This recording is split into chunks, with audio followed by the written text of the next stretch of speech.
Welcome to Productive Discourse. Productive Discourse is a conversation where we talk about the positive activities that take place within our communities.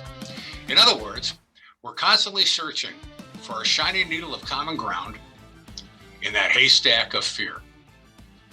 Today, we're continuing our conversation about the great sports legends that came out of the city of Oakland. They built their skills on the playgrounds and ball fields throughout the city, and they brought what I call the 3 E's: energy, enthusiasm, and excellence into their sports. Many of them won championships. Some were elected to their sports halls of fame, and most of them ended up by serving their communities. Today, we're pleased to have as our guest Michael Wilhite. Michael is a graduate of Oakland Senior High School. He went on to play basketball and baseball at Columbia University, where he was elected to the Columbia Sports Hall of Fame. He's currently managing director of the New York-based real estate firm, Halsey Street Advisors. And he also coaches a championship 10 to 12-year-old baseball team in Harlem, New York. Michael, welcome to Productive Discourse. Thank you. Thank you for having me. It's a great day to be. Well, I'm honored to have you on the show. First of all, I'd like to ask you how you're doing. What are you doing to stay happy and healthy during all these crazy times? Well, I'll tell you, it's been a challenge, I think, over the last year and a half, but I've managed to kind of get back into what I call a regular routine. Not quite yet. There's still a little trepidation. I spent yesterday running around with my daughter, who's 7. I have a 7-year-old daughter. And so we ran around all day. I was exhausted at the end of the day, but it felt good. It just felt good once to be able to go outside and just play.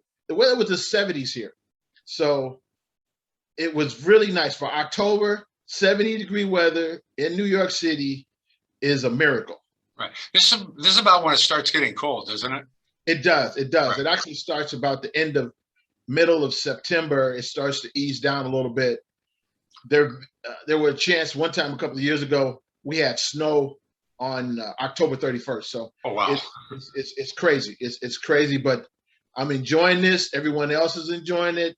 People were in the restaurants and walking around yesterday. So it was a beautiful thing. Good stuff. Good stuff. So this series is about sports, and you were one of the great athletes that come out of Oakland. Do you have a personal story on how you developed your passion and your love for sports? Wow, this goes really back to my father, who took us out. I have younger brothers and a sister. And so my 2 younger brothers, my dad would take us out at night because they used to keep the lights on in the parks once upon a time. And so my dad would take us out. We'd have practice. Little did I know, as I got older, I realized what he was doing. He was tiring us out so that we'd go to sleep. Right. Take us out at night because, you got 2 boys and a girl at the time. And so we have a lot of energy. So my dad figured out a way to sort of limit that energy at night so that we'd go to bed. And so basically we play all the sports. We take a football, we take a basketball, and we had all baseball equipment. And so we would have batting practice. Then we stopped batting practice. So we'd play catch.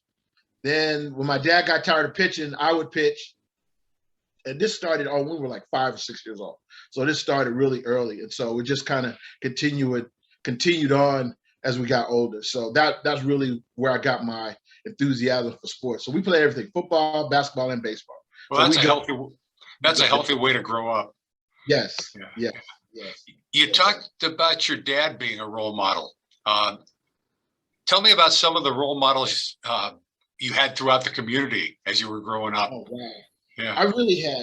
I was really fortunate that I had some really great people in my life. I started really with Mr. Aldo Nelson, who's passed away. He ran the school department's athletic program, or the sports program, in all the schools, all the elementary schools, and he would go around from school to school. And it started out like that. I ended up playing later on with his son, Jack Nelson, and just becoming an integral part of that family and that model there that I had early Then my early coaches from Harry Harris, who's a journalist, who started out with the Oakland Tribune, who's now with East Bay, I guess whatever the East Bay paper is East Bay now. Times. Bay Times. So he's doing that. John Martin, who's involved with the unions, the restaurant unions as well. And then another one of my coaches, John Taylor, who's professor, who was a professor emeritus now at Arizona University in Tucson. And so these were my early coaches I had from Little League. And then I had Judge Clinton White, who was also one of my coaches, Coach McCray, Mike Phelps, who was an O'Dowd and St. Joe's coach as well, Jesse Wyatt, Mr. Butler. I mean, I had so many people. Mike Markula Sr., who was my high school coach, who I knew when I was about 9 years old. So he was following me when I was 9 years old. And so those are the people I really had in my life. People from the church, my dad's best friend. So I had always these adult men around me growing up, and women too, because I can't forget about my mom and her friends as well. So we had a great community in which we lived in. And so if I got in trouble or things got out of hand, my parents knew before I got home. So there was never a case where things did not have those eyes on me in the community. So I grew up in a great environment, great neighborhood. I could go anywhere in Oakland, and know people and play and be inspired, and people knew me and things like that. So I always had a watchful eye. So I think it was important that I had those things.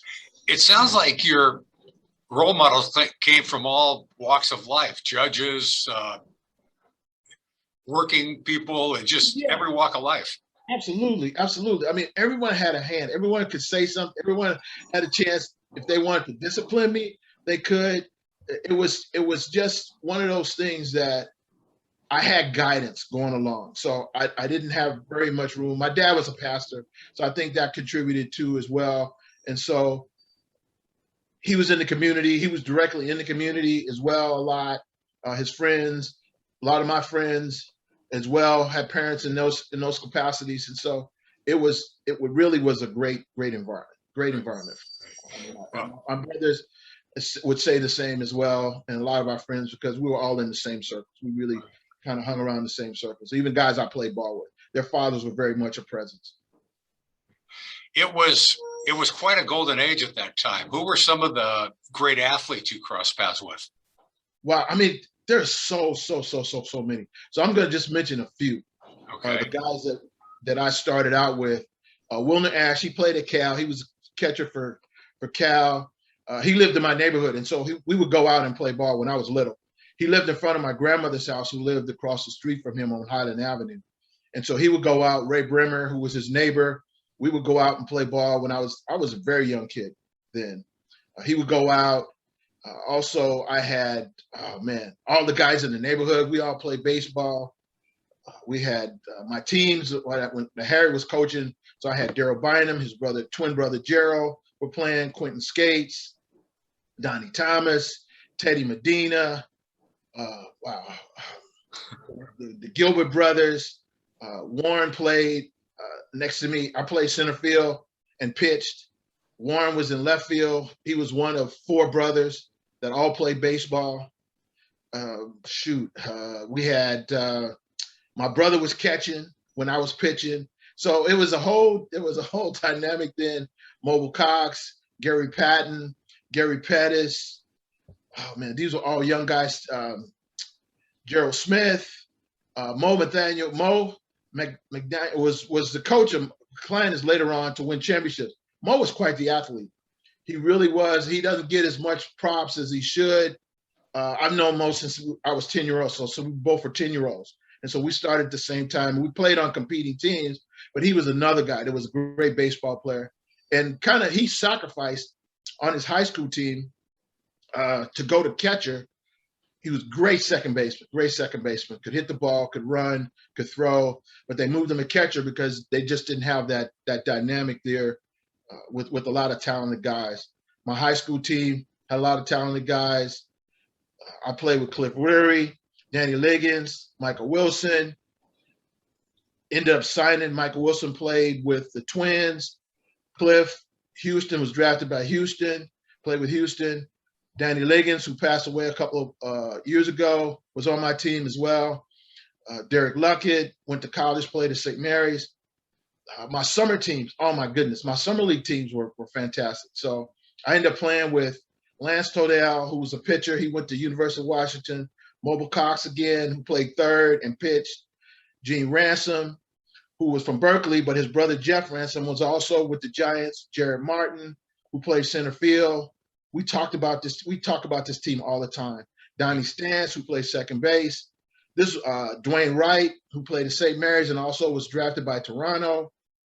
Donald Washington, who was Claudell Washington's brother. So these guys, fantastic player. I played against Claudell Washington before he signed. Right. So that Saturday we played 2 games. He was hitting the ball all over the place. Oh my goodness. The guy could run and hit. He was playing on Berkeley, and so I was playing on one of the Oakland teams. And so he was fantastic. He also, like I said, signed right after that game. He ended up signing with A's right after that game. So we had, like I said, fantastic talent. I'm thinking about some brothers, Ronnie Dyson and Charlie Dyson. Charlie Dyson, at one point during a 5-year stretch, he was 35-0. 35-0. 35-0. He's 2 years older than I. He was also on the team with Al Woods, who played first base in the outfield for the Twins as well. His brother Ronnie, Charlie Dyson's brother Ronnie, signed with St. Louis. And also another one of my friends who also played was Gerald Price. He played at USC. He was on USC's championship team in college. He also was drafted twice by Atlanta, first round, and then by the Tigers during the winter draft. They used to have the winter draft. He was second round in the winter draft. Didn't sign, ended up going to college. He had like 600. I mean, the guy was just a phenomenal baseball player. He hit left-handed. He hit. He reminded me of Rock Rue, and I tell him this all the time. His brother Mike was also drafted by St. Louis. So these guys, there was a lot of talent. Mike, Steve Moore, who played at Castlemont, Carl Buggs, Gary Patton, who also played at University of San Diego, Tim Stevenson, another right-handed pitcher. I'm kind of going through the OEL a little bit, but all these guys really played fantastic baseball. Gerald Smith, another one of the guys I knew since I was 10 years old, played against most of the guys. Griff also, he played. We all started so young.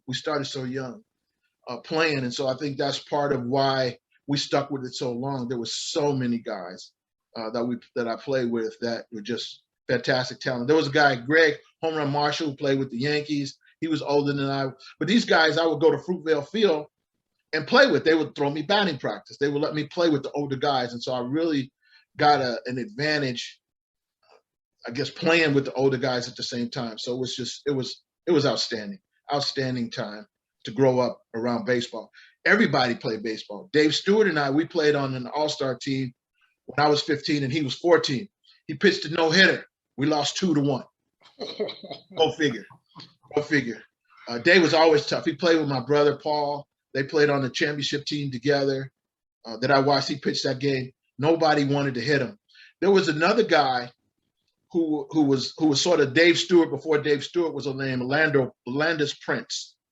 This guy, no one wanted to stand up against Orlando's Prince. He was about a year older than I was. Phenomenal pitcher. Ended up playing a little bit later on, but just some of the dynamics of Oakland sometimes get you, and it kind of strayed him away from baseball, but he was a great pitcher. Like I said, he threw harder than Dave. To give you some perspective. I faced Mike Norris in high school, who played at Balboa at the time, so we played against Balboa High School, and Mike Norris, he was a senior and I was a junior, and so I got a hit. It was a single. You got a hit. You're in the book. But I got a hit. And I see Mike is very active in the Oakland area too, sometimes. And Mike is just a good guy. He's just a good guy. Mike is a good guy. And so to face him, it was just amazing that you face some of these guys growing up. Tyrone Osborne, who played at Berkeley High, but we played during the summers together.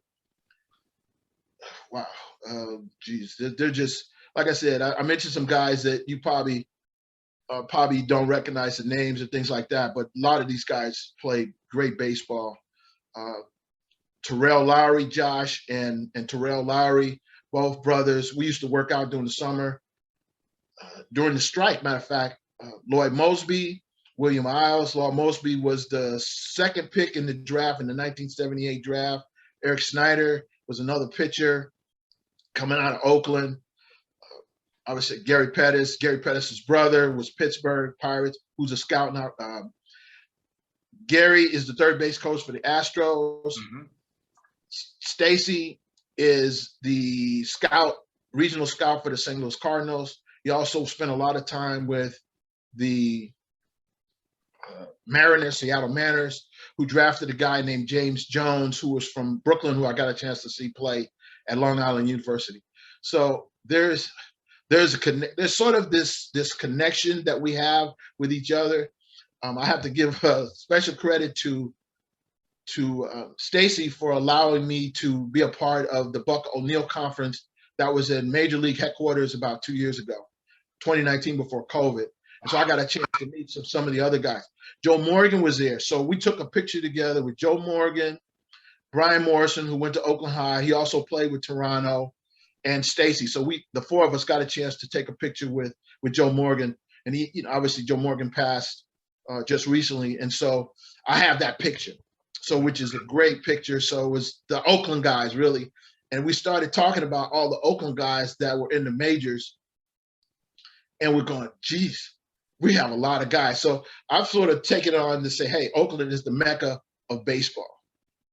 When you think about all the guys that came out of Oakland over the years during my lifetime, and then it kind of continues. It kind of continues. Charlie Beeman, I can't forget Charlie Beeman. Charlie Beeman was a left-handed hitter with the Seattle Mariners. So Charlie was 2 years ahead. Charlie came out of the McClymonds tradition. His dad was also a pitcher for the Baltimore Orioles. So we had so much history around here, so much history. It's unbelievable. So you graduate from Oakland High, and what was it after all this great competition? What was the transition like when you went to the East Coast and played at Columbia? It was kind of interesting because the one factor that I did not factor in was weather. Oh, yes. Yes. Okay, I'm used to playing baseball pretty much year-round. I finished basketball season March, roll right into baseball. Weather's great. I finished baseball in college, end of February. It's cold. There's snow on the ground. There's still snow flurries going on in March. And so I remember my first game as a freshman. We played Army. It was 19 degrees and snow flurries.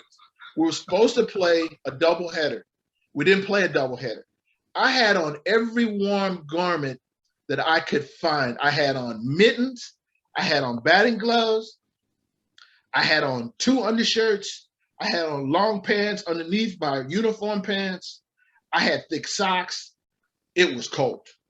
It was cold. But I got 2 hits. We lost 19-1 to the Army guys, and then they canceled the game. And then they canceled the second game and said, you guys are only going to play one today. And I couldn't believe it. I'm saying to myself as we drive home, Army is about 2 hours from New York City. And I'm saying to myself, I signed up for 4 years for this. 4 years of this cold weather. Well, you got 2 hits in the snow flurries. I got 2 hits in the snow flurries. I still remember that. That first game. Yeah.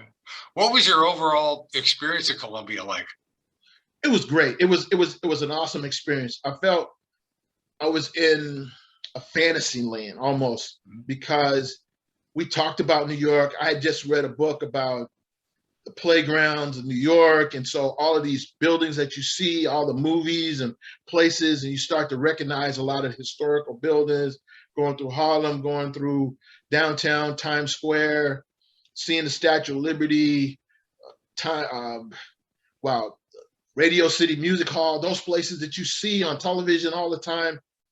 It just came to life. All of these things came to life. And part of the curriculum allowed you to go to Radio City Music Hall. It allowed you to go to the Metropolitan Museum of Art, all the museums, the parks, Central Park, hang out in Central Park, the free concerts and stuff that went on there.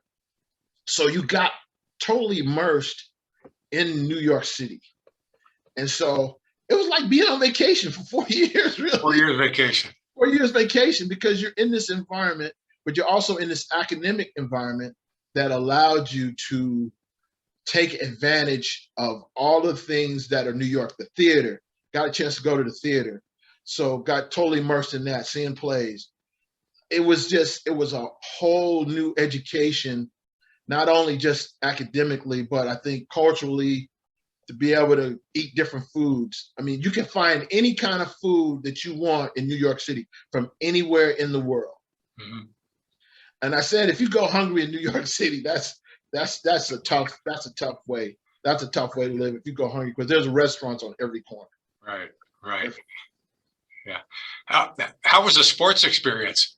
The sports experience was even better, because one of the things that I have to tell this story first, is that I was at the 1976 Chambliss home run game. Oh, all right. In the final, and this was really my first time being in the championship atmosphere in New York City. And so I had been to some Yankee games before, but this one was unbelievable. It was packed. It was cold. It was a couple of my teammates. We had gotten tickets through the athletic office. And so we were out there, and we had just won the championship that year. That was our first championship, college championship, baseball-wise. And so we got a chance to go there. The people were crazy. I was nothing I'd ever seen before. People were, when they won, when Chambliss hit the home run, the people all on the field, you can see the pictures and stuff. You can probably go online and see some of the pictures. This was before Reggie Jackson signed up with them. Right. And so Howard Cosell did the game at night, but it was cold. It was the stuff that they were screening people before you got in for alcohol and stuff like that. The stuff that got in was they were passing it along. The stuff in the stands was probably just as exciting as the stuff that was going on the field. People were the Kansas City Royal fans. They were cheering every time that when Brett hit a home run, and they were cheering. And one of the guys goes, "I'm gonna get that hat and I'm gonna set it on fire." Do you know that guy got that Royals fan's hat and he set it on the fire, and the folks in the stand were going, "Burn, burn, burn, burn." It was crazy. It was crazy. That was one of my, I think, many experiences that I had in New York watching the Yankees play. So our baseball team was fantastic. I won 2 championships there. So it was fantastic. Leonard Coppett, who was a Columbia alumnus, prominent sports writer, he wrote the story about us when we won the championship. We had Dave Stims, who's now an announcer for the Mariners baseball. He would cover our baseball games, so he wrote a story as well, covering us. It was such a fantastic atmosphere. I remember these people. Dave when he was still working for the Post, he would come to California and he was writing for the Warriors. So I would say hello to him whenever he came. And so he said, "I remember you, Mike." Pete Carril, when they played basketball, they would come out. They played at Santa Clara. So I went down and talked to him. He was like, "I remember." He used to come to my games. Right. So that's probably, he used to come to my baseball games. And so he was one of the few coaches that used to come to my games. My college coach, Tom Penders, was a minor leaguer for the Cleveland Indians. And so he played many years. He played at the University of Connecticut. He was my coach. So he understood the baseball-basketball dynamic. So I was recruited for basketball, but I ended up playing baseball. So they found out that I played baseball, and I ended up doing, great. Obviously, I made the Hall of Fame for baseball as well as basketball. But it was just a phenomenal time there. My teammates, 2 of my basketball teammates were drafted. Alton Bird, who was drafted by the Celtics the same time they had Larry Bird. Ricky Free, who's also a player with the Nets as well. So we had phenomenal athletes on campus. We had phenomenal athletes on campus. I played with some great guys. My right fielder, Charlie Manzione. I hit a home run in the championship game that won it for us. And to kind of give you a little story during the game, my first two at-bats were horrible at-bats. And I kept telling Charlie, I was playing center field. Charlie was my right fielder. And Charlie's going, Mike, hang in there, man. Come on, keep swinging. You're the man. He just kept encouraging me the whole time.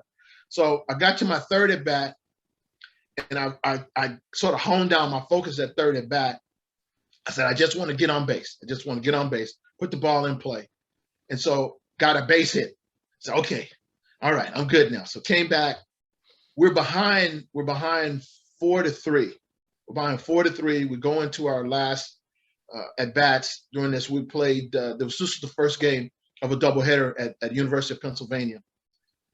Got up the next time. My confidence was back. I had a high fastball in the right field. We had a guy in front of us that turned out to be the winning hit for the championship. I think the picture that I showed you was the magazine was Lions on Lions, which was the publication that goes out to all alumni and so forth. And so it was a happy day when I hit that ball. And I thank Charlie for that. I always thank him, Charlie Manzione. I always thank him for that because he kept me in the game.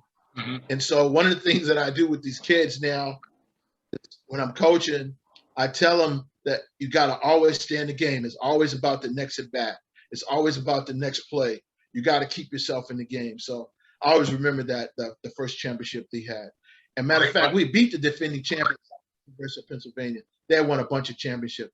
Class act, the coach there and team. And I love those guys. I love those guys at the University of Pennsylvania because they used to razz me all the time when I was playing basketball. And the baseball guys would be there, and I would hear, "Go back to baseball." Go back to baseball. And so it was fun. It was just good. And I would laugh, and I would just put my head down and laugh and try to focus on playing basketball. But I always had good games against them too, in terms of basketball. But those are some of the memories that I had, playing the Harvard guys, the Penn. We played the Penn guys. We played the Harvard. We played Brown. We played Yale. And so those are places. Matter of fact, the president, George Bush, played baseball at Yale. Mm-hmm. And so the field, I believe the field was named after him that we played at the time. And so anyway, it's just a great tradition, great being a part of that. I think it opened up some things for me that probably being on the West Coast probably would not have opened up. I feel like I was a pioneer because I was one of the first guys to go to New York during that time where nobody was going really outside of the West Coast, in terms of playing sports and just in general, just being a good, emissary, I guess. I call myself being an emissary for West Coast baseball. Matter of fact, one of the writers who was a historian, Lee Lowenfish, who was a baseball writer as well, and he came up to me the first time when I was playing. He says, "You're from Oakland. Do you know Billy Martin and the Oakland Oaks and all those teams?" And so he knew a lot of historical stuff. He wrote a book about Branch Rickey. Oh, okay.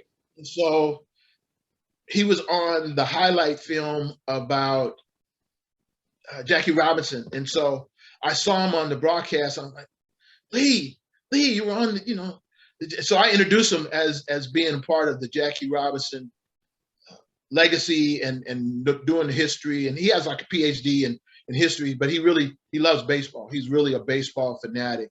And so these are people that I met when I was there. I met Robert Kraft, obviously, who was on, I guess his team was on television last night. Right. He shook my hand. He was one of the folks, he's on the board of trustees. So he shook my hand at the Hall of Fame induction Saturday at the football game. And so it's just a lot of history there. People who's come to the games and things like that. So it's just a great history being a part of New York, winning 2 championships. The coaches now, so I try to go down and watch them play and participate. The star pitcher on the team, Rolando Acosta, is now a judge. One of my other teammates is a federal judge. So it puts you in a whole nother stratosphere as head of was the governor, one of the guys I played with as a freshman. He was the governor of New Jersey. I'm sorry, New Jersey. So it's all kind of scenarios that you would not foresee would happen because of my relationship with baseball and sports. And so it was more than just about sports. It really was. And I thank my dad for really encouraging me for being academically inclined. And it was part of the conditions to play athletics was school first. I don't care what you do. I don't care how many home runs you hit. I don't care how many bases you steal. It's all about academics. And I learned that early. I learned my lesson early. There was a time when I came home from school. I was in the 4th grade. I still remember this. It's pretty amazing.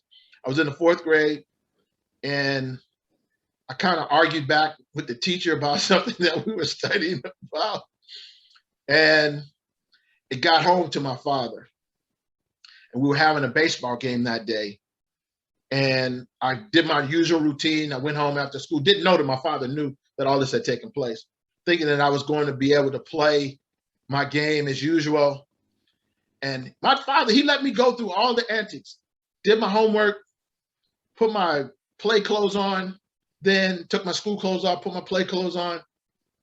And my dad says, "Where you going?" So I'm going, I have a game today. We playing. He said, "No, you don't. You staying here." So I was saying, "Well, why?" And then he explained to me why. And I go, I just put my head down and walked back. And he ended up giving me some chores. He gave me some more homework and gave me some more chores. That was the last time that I had something with school mess me up from playing. Right. So that was my way of saying, okay, this academic thing is serious. My dad, and to give you a little context, my dad grew up in Mississippi, in rural Mississippi. He didn't have a chance to go to school. He had to work. And he went into the Army early after that. And so his grandfather went to college, but his grandfather was an entrepreneur. And so part of that was he had to get his kids to school. And that was our whole thing. And I never understood that until I got older and finished college, of why he was so adamant about all of us attending college. And so we all did. My sister, my brothers, we all graduated college. And so this was a crowning glory from a man who was denying really an opportunity to go to school at all. So this was important. So I really took my education seriously, graduated from Columbia. And I went back too. I went back and got a master's about 15 years ago. I got a master's. I went back to school at an early, because I love school. And I think that's why I did well in school. I love everything about school, the challenge of school. I was encouraged in school, so I had teachers that really encouraged me. My 7th grade math teacher, Mr. Hondros, he was one of those guys that he would spot people out. He said, "Hey, you could go to the Army Academy, or you could go to the military academy." That was the first time I really heard that, about Army, Navy. So I was looking it up. This was before internet, so you had to go to the library. My dad gave me my first library card. My dad signed me up with my first library card at a very young age when I was in elementary school. So I read a lot. I read a lot of books. So this was part of my growing up. This was part of my process of athletics, academics, being important in our family, really being important in our family. I hope you had a good time listening to part 1 of our interview with Michael Wilhite. We'll be back next week for the second part. And next week, you will get to hear Michael describe his adventures at Columbia University, particularly breaking the home run record of the great Lou Gehrig. So I hope to see you next week. But in the meantime, please like, share, comment, and subscribe so this message will go far and wide, and we'll find that shining needle of common ground in that haystack of fear.